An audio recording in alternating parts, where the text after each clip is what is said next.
Hello friends, કાલે આપણે stress control એક્સરસાઇઝની short meditation 1, short meditation 2, give your brain oxygen hit અને crown pull exercise છે એ જોઈ હતી.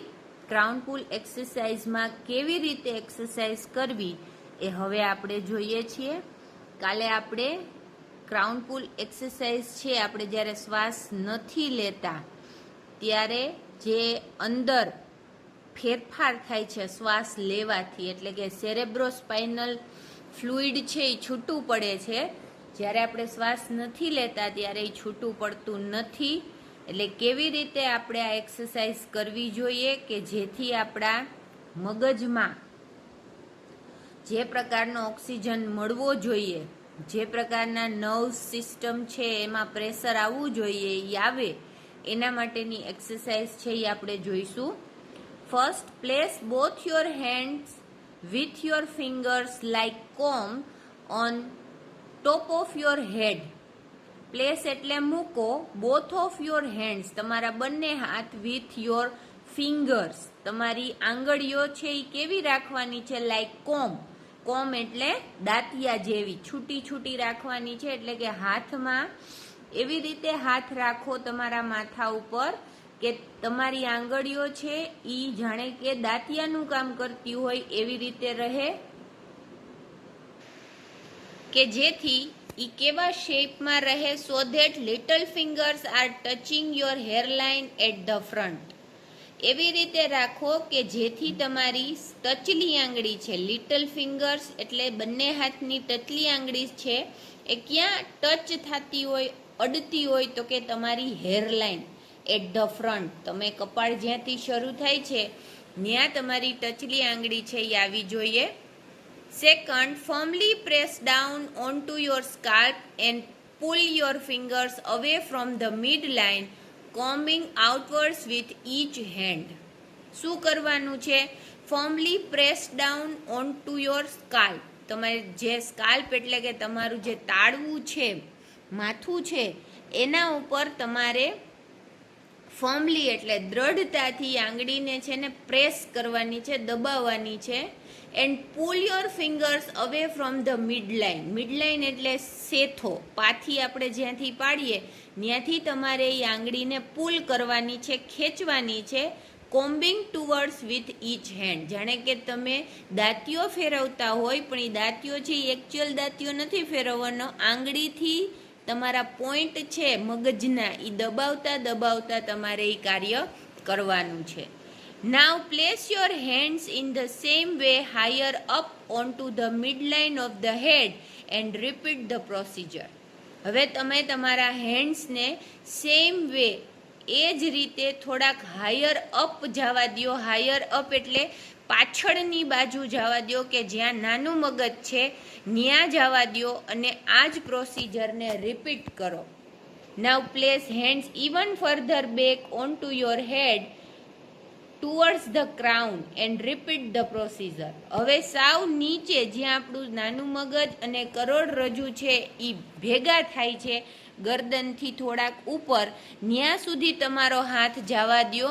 અને એને ક્રાઉન કહેવાય છે, કારણ કે માથે જે તાજ હોય એ સૌથી વધારે મહત્વનું હોય. એવી જ રીતે નાનું મગજ છે એ સૌથી વધારે મહત્વનું છે, એટલે એને ક્રાઉન કીધું છે. ત્યાં સુધી દબાણ આવે એવી રીતે તમારી આંગળીઓ છે એ ફેરવતા રહો અને આ પ્રોસિજરને રિપીટ કરો, પુનરાવર્તિત કરો. આપણે સાદા અર્થમાં કહીએ છીએ મિત્રો કે આપણે જે રીતે તેલ નાખીએ છીએ માથામાં, સેમ પ્રોસિજર છે. હવેના બાળકો છે એ તેલ નાખવામાં પણ શરમ અનુભવે છે, પણ આપણા જે ગઈઢાવ છે એણે જે આપણને આ પ્રકારની એક્સરસાઇઝ આપેલી છે, હું તો કહીશ કે એને જે ટેવ પાડેલી છે એ કેટલી સારી છે કે હવે આપણે એ જ વસ્તુ ભણીએ છીએ કે એક એક પાથીએ પાથીએ આપણે આંગળા વડે જે તેલ નાખતા આપણા મોટેરા, વડવાઓ, વડીલો, એ કેટલું બધું આપણા શરીરને મસાજ પૂરું પાડતું કે દરેક જગ્યાએ લોહીનું પરિભ્રમણ થાય અને જે આપણા પોઈન્ટ્સ છે મગજના કે જ્યાં લોહી પહોંચતું ન હોય ત્યાં આ ક્રિયા વડે તમે લોહીને પહોંચાડી પણ શકો છો.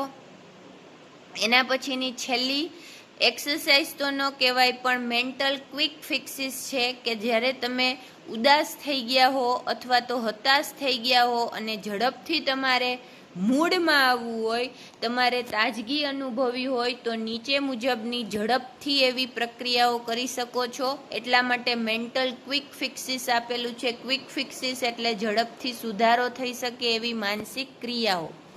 First, put on some music you like. તમને ગમે એવું મ્યુઝિક છે એ વગાડો. And dance through the room. અને તમે જે રૂમમાં હો ત્યાં ડાન્સ કરો. This creative activity exercises the right side of the brain and helps rebalance your brain. આ સર્જનાત્મક ક્રિયા છે એના લીધે તમારું મગજનો જે રાઇટ સાઇડ છે, જમણી બાજુ છે, એને એક્સરસાઇઝ મળશે. And helps rebalance your brain. અને તમારા બ્રેઇનને, તમારા મગજને રીબેલેન્સ, ફરીથી સંતુલિત કરશે. Second, get a fish tank and watch the fish swim around languidly. એક ઘરે એક ફિશ ટેન્ક લઈ આવો કે જેમાં માછલી છે એ બાઉલમાં આવે છે, ઘડામાં આવે છે, બોક્સમાં આવે છે, એવી ઘણી બધી વેરાયટીઓ આવે છે, તમે જોવો જ છો ફિશ ટેન્કમાં. અને એ ફિશને એ ટેન્કમાં એકદમ આરામથી, લેંગ્વિડલી એટલે હળવાશથી તરતી જોવો. ધીસ અલાઉસ યોર માઇન્ડ ટુ કામ ડાઉન. એને લીધે તમારું મન છે એ શાંત થતું જશે. Third, write down all your worries. એક પેપર લ્યો, એમાં તમારી બધી જ વરીઝ એટલે કે ચિંતાઓને લખો.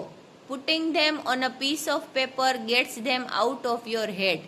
જ્યારે તમે આ કાર્ય કરશો, તમારી ચિંતાઓને કાગળ ઉપર લખશો, ત્યારે તમને એવો અહેસાસ થશે કે હવે એ તમારા મગજમાંથી બહાર નીકળી ગઈ છે, અથવા તો એને કાઢવાનો પ્રયત્ન કરો. Next, get out into nature and walk. સૌથી સરળ અને સૌથી ઝડપી કોઈ રસ્તો હોય તો નેચર, કુદરતના ખોળે જાઓ અને ચાલવાનું રાખો. Next, concentrate on what is right now rather than what might happen tomorrow. કેના ઉપર વધુ એકાગ્રતા કેળવો તો કે અત્યારે, રાઇટ નાવ, અત્યારે શું થઈ રહ્યું છે એ જોવો. ભવિષ્યમાં શું થવાનું છે એના ઉપર ધ્યાન કેન્દ્રિત કરશો નહીં. Next, sing in the bath and use the shampoo bottle as a microphone. તમારા બાથરૂમમાં જાઓ અને એમાં શેમ્પૂની બોટલ છે એનો માઇક તરીકે ઉપયોગ કરીને ગીતો ગાઓ. Next, nobody is perfect. હંમેશા આ વસ્તુ યાદ રાખો કે કોઈ પણ માણસ, કોઈ પણ વ્યક્તિ છે એ પરફેક્ટ નથી. And who wants to be nobody. અને કોઈ એવું ઈચ્છતું નથી કે હું હંમેશા પરફેક્ટ જ બનું. રાધર એવું બધા ઈચ્છે છે કે હું પરફેક્ટ જ બનું, પણ એ પરફેક્શન તમને ચિંતા કરાવે, તમને તાણ અપાવે, તમને હતાશામાં ડૂબાડી દે, એવું પરફેક્શન શું કામનું છે? તો પછી આપણે સામાન્ય માણસોની રીતે શું કામ ન જીવીએ? Mistakes R okay. મિસ્ટેક્સ છે એ બધાયથી થાય, પણ એમાંથી જે શીખવાનું છે, જે પ્રાપ્ત કરવાનું છે એ શીખી લ્યો અને આગળ વધી જાઓ. તમારાથી ભૂલ થઈ એટલે તમે નિરાશ થઈને ન્યા જ બેસી જશો તો તમને એમાંથી કોઈ બહાર કાઢી શકવાનું નથી. Next, delete the phrase I can't from your vocabulary. તમારા શબ્દ કોષમાંથી, વોકેબ્યુલરી એટલે શબ્દકોશમાંથી એક ફ્રેઝ, એક શબ્દ સમૂહ છે એ ડિલીટ કરી નાખો. આઈ કાન્ટ, મારાથી થઈ શકશે નહીં. આવું હંમેશા આપણે વિચારીએ છીએ અને બધા જ બાબતમાં વિચારીએ છીએ અને પરિણામે આપણે હતાશ થઈએ છીએ. It isn't constructive and blocks your view of possible solutions. આ શબ્દ સમૂહ છે એ જરા પણ રચનાત્મક નથી. કન્સ્ટ્રક્ટિવ એટલે એનાથી કોઈ પણ રચના થઈ શકતી નથી. તમે એમ જ કહી દો આઈ કાન્ટ એટલે તમે એ કરવાના જ નથી. એટલે આ શબ્દ સમૂહને ડિલીટ કરો અને કાંઈક ને કાંઈક કરવા પ્રયત્ન કરો. આ શબ્દ સમૂહ છે એ જરા પણ રચનાત્મક નથી. And blocks your view of possible solutions. અને શું કરી નાખે છે તો કે બ્લોક્સ કરી નાખે છે. બ્લોક કરવું એટલે બંધ કરી દે છે your view of possible solutions. તમારી પાસે જે શક્ય એવા ઉપાયો હોય એના દ્રષ્ટિકોણ છે, એનો મત છે તમારો, એ પણ બંધ કરી દે છે. Next, write a few lines with your other hand. તમે જે રેગ્યુલર હાથ વાપરતા હો તો બીજા હાથથી લખવાની કોશિશ કરો. થોડાક શબ્દો અથવા